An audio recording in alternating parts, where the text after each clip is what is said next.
Hello and welcome to the Ledco division of graphic laminating Educator 25-inch school laminator instructional video.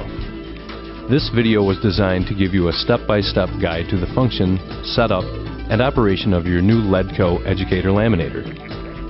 This video, as well as any instructional materials for the entire Ledco product line, is to be used in conjunction with your respective owner's operator's manuals to ensure years of problem-free operation. Unpacking and inventory. Except for the supply roll mandrels and feed tray, the laminator is assembled at the factory. Upon arrival, inspect the unit immediately and thoroughly using the packing list that accompanies the shipment. Note the owner's manual and documentation, the instructional video, the removable AC power cord, and the zippy cutter packed in the box behind the laminator. Please follow steps detailed in the owner's manual to correct any problem with your shipment. Unpack your laminator by first removing the foam inserts that secure the two supply roll mandrels and remove the mandrels.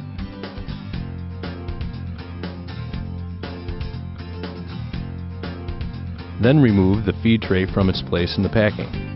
It is advisable to enlist the help of another person to lift the unit out of the box. Grasp the laminator by the upper stabilizer bar and the outside foam packing on both sides and gently remove it from the box and set it on a level work surface. Remove the foam end caps.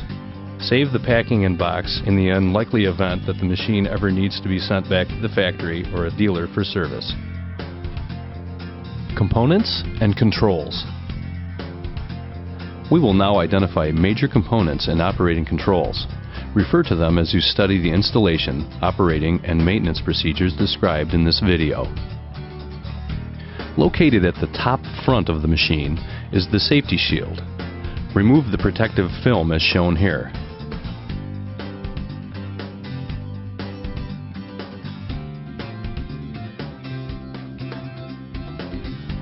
Below the safety shield is the feed tray. And here we have the top and bottom supply roll mandrels. And located in the center of the mandrels are the core grippers.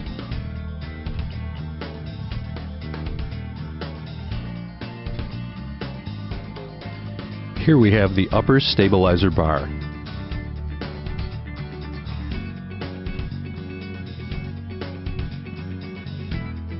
The upper heat shoe and the lower heat shoe.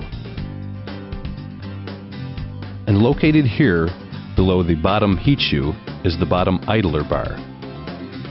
Located here behind the front heat shoes and here within the rear wraparound guard are the laminating and pull rollers respectively. Here we have the top film supply roll and the bottom film supply roll. Located at the end of each supply roll mandrel are the tension control knobs.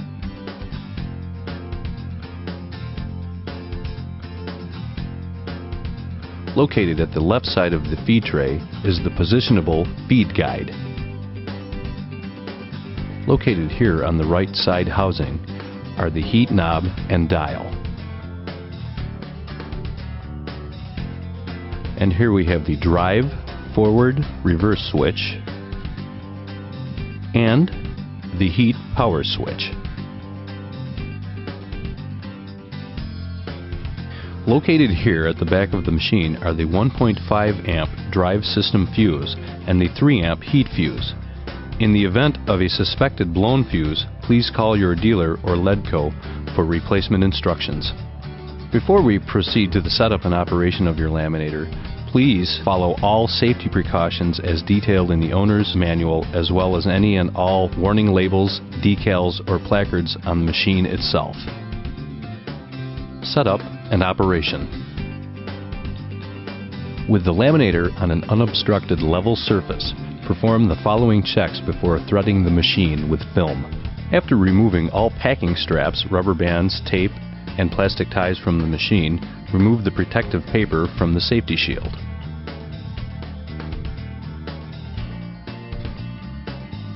Turn the heat power switch to the off position and move the drive switch to the middle off position. Take the removable power cord and first insert it into the rear of the machine, as shown here. Be sure it is securely pushed into the receptacle.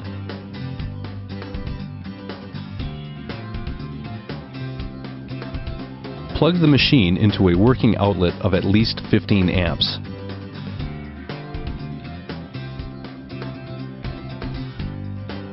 This will illuminate the power indicator light as shown here. Plugging the machine in does not power any control unless a switch has been left on. Turn the heat power switch to the on position. The heat indicator lamp and the heat switch will come on. It will stay on until the machine has reached set temperature. With the heat switch on and the heat indicating light illuminated, turn the drive switch to the forward position. The pull rollers and the laminating rollers should rotate. The fan will operate while the drive motor is on. Turn the drive switch to the off position. Turn the heat power switch to the off position, and unless you are going to proceed with threading and laminating, unplug the machine.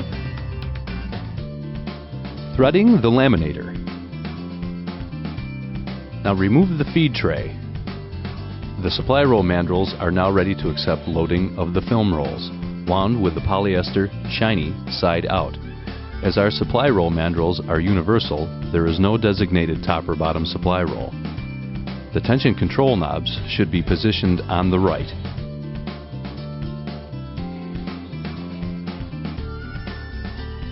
Slide a roll of film onto the top supply roll mandrel, turning the roll slightly to slide the gripper inside the core. Center the roll. Make sure the dull side of the film is facing up and the shiny side is facing the heat shoes during threading. With the roll aligned on the mandrel, place it in the top bracket. Place the left side of the shaft in its slot first, then place the right side of the shaft in its slot, turning as needed. Now load the bottom supply roll mandrel in similar fashion, again making sure that the shiny side of the film is facing the heat shoe. Always refer to the threading diagram in section 5-3 in your owner's manual if you have any questions.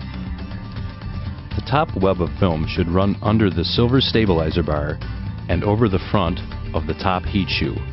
Remember, the shiny side of the film must always go against the shoe. The dull, adhesive side must face away from the shoe.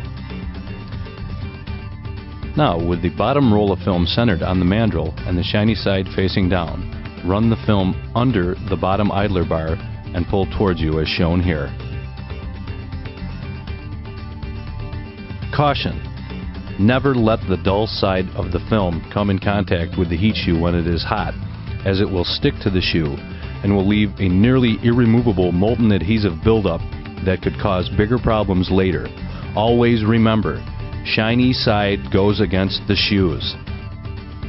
Now plug the machine in, turn the machine on, and set the heat to the desired temperature.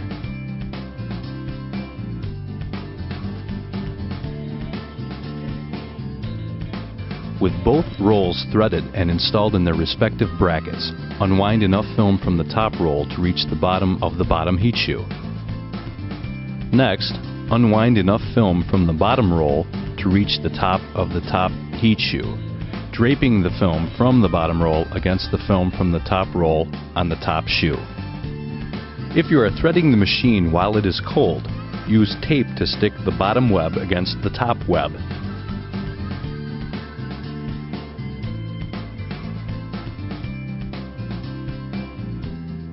Tip the safety shield back into laminating position. With the film draped over the two heat shoes, push one edge of the threading card between the heat shoes so that the film is firmly positioned against the laminating rollers.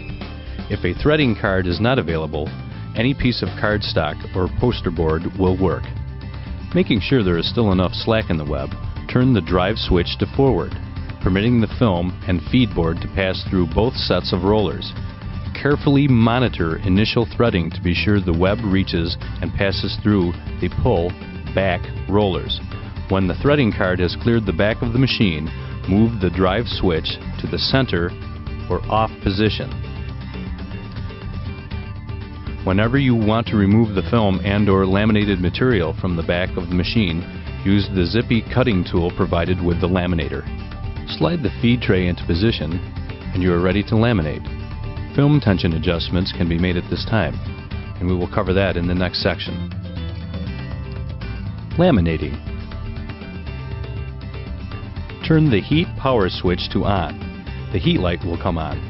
The laminator will be ready to operate in about 10 minutes. The heat indicating light will turn off when the machine has reached the correct temperature. Allow about 20 minutes for warm-up the first few times the machine is used. Warning: never permit the temperature to exceed 310 degrees Fahrenheit while film is threaded and the laminator is not running. The film could disintegrate and require cleaning and rethreading of the machine. When it is necessary to laminate at temperatures in excess of 310 degrees, such as for poster board or when using 1.5 mm film, pull some excess film from the supply rolls to provide slack so the film is not tight against the heat shoes while the machine is heating. This will keep the film from melting when the laminator is not advancing film.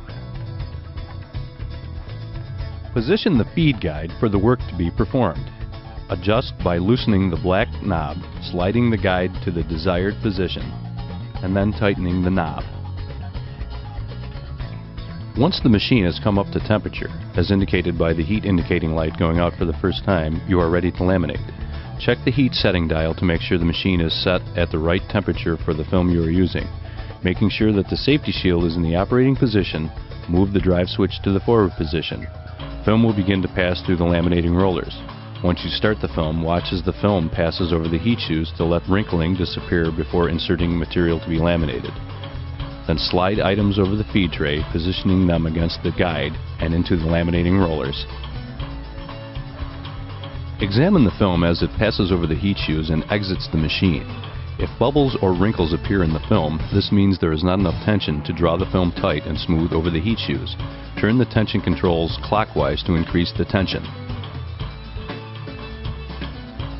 Remember to turn both the top and bottom tension control knobs approximately the same amount to keep tension the same on top and bottom rolls.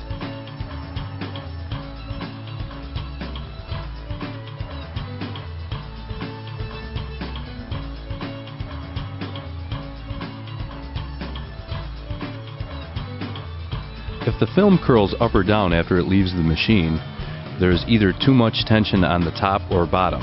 If it curls up, there is too much tension on the top or not enough tension on the bottom. And if it curls down, there is too much tension on the bottom and maybe not enough on the top. Adjust accordingly. If the tension appears to be balanced, but you notice waves or ripples towards the center of the web of film as it comes out of the back, the temperature may be too high. These waves in the film are called heat wrinkles. This is a good indication that the heat setting is too high. Lower the heat setting to the minimal amount needed to provide for good adhesion.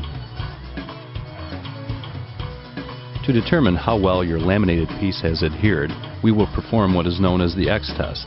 Take a razor knife and score the top of the laminated piece in an X pattern. Lift the edge and pull back. If you lift ink and paper fibers as you pull back, you have a good bond. If you pull back the laminate with no resistance or without lifting ink or fibers, the lamination is not good. More heat may be required to get an acceptable bond.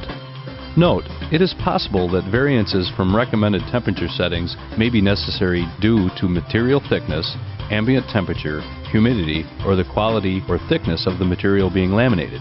Please refer to the recommended temperature settings in the manual as a good starting point.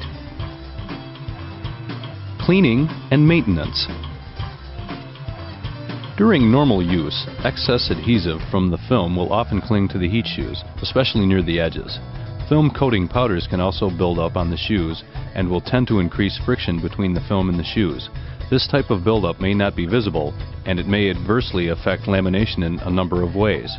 Film squealing loudly as it passes over the shoe can sometimes be a symptom of this problem. Turn off and unplug the machine.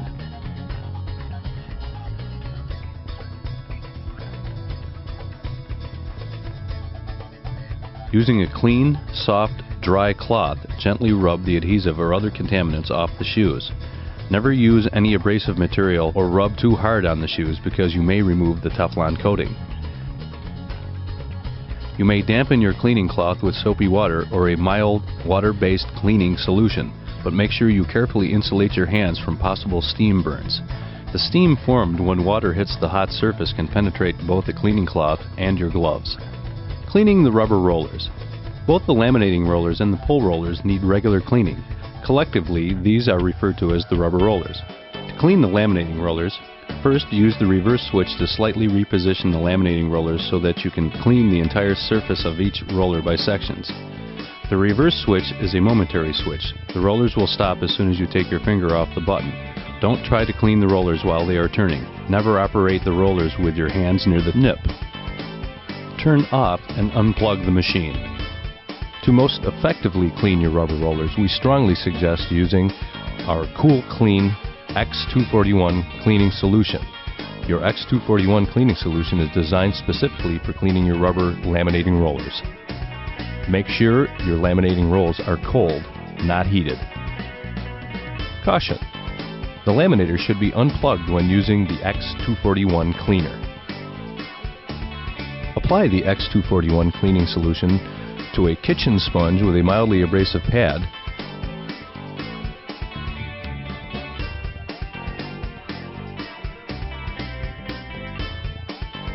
and rub gently to loosen heavy deposits of adhesive.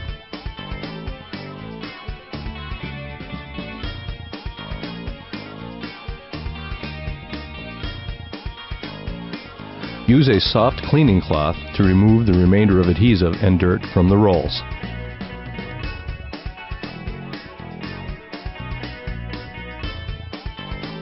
Repeat as shown here to clean the rear pull rollers.